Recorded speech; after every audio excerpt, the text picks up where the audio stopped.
Hello, children. Today we are going to learn about my home. A home is a place where we live with our family. A home keeps us safe and comfortable. People live in different kinds of homes.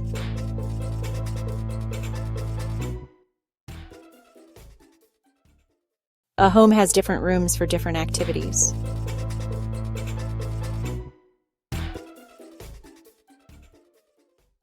We sleep and rest in the bedroom. Food is prepared in the kitchen. The family relaxes and spends time together in the sitting room. We should always keep our home clean and tidy.